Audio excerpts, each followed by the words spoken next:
So, scandal is not an exact science, but on a scale of nothing burger to worse than Watergate, the information in the House Intelligence Committee FISA memo comes in at about a 7. We'll talk about that later. But for now, suffice it to say, if this sort of thing had gone on under President Trump or even under President George W. Bush, the New York Times, a former newspaper, would have announced the news in front-page headlines so large it would have taken 2 strong men just to carry the letters to the press room. An enormous collection of Times reportage on the subject with a black cover and some title like The Path to Tyranny would have been on the bookstore shelves within the month.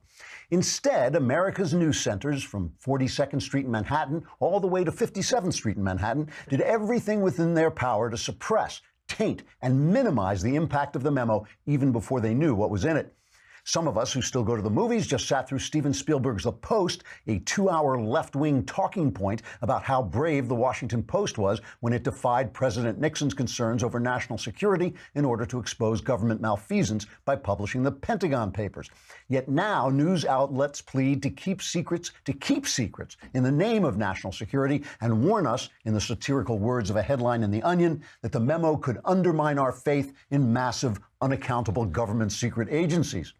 And after decades of listening to leftists scree about J. Edgar Hoover's unjustified wiretapping, the leftist media is now telling us that a little unjustified FBI wiretapping now and again is a nothing burger.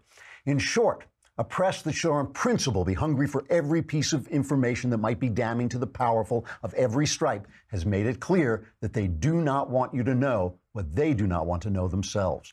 The truth is, both the memo itself and the press's unforgivable lack of curiosity about the memo are part of a much bigger scandal within a scandal. The memo represents just one more jigsaw piece in a picture of the Obama administration as a Chicago-style Democratic machine rife with cronyism and abuse of power, a machine to which the media closed its eyes. We know this. It's not conjecture. We know that Obama's IRS made successful efforts to silence conservative voices during the president's reelection campaign. We know that the IRS also targeted Jewish groups that supported Israel. We know that Obama's Secretary of State lied to cover up the disaster in Benghazi. His Attorney General held a secret powwow with Bill Clinton while his wife was under investigation. And now we begin to learn that the Obama Justice Department may have colluded with the Democrats' campaign in order to spy on Republicans. And all this went on while journalists kowtowed to, flattered, and ultimately raved about the administration being scandal-free. For 8 years, those of us who asked with the ancient Roman poet Juvenal, "Who will guard the guardians?" were answered by the self-styled heroes of journalistic truth-telling, not us. That's the real scandal here, and it's finally beginning to come out.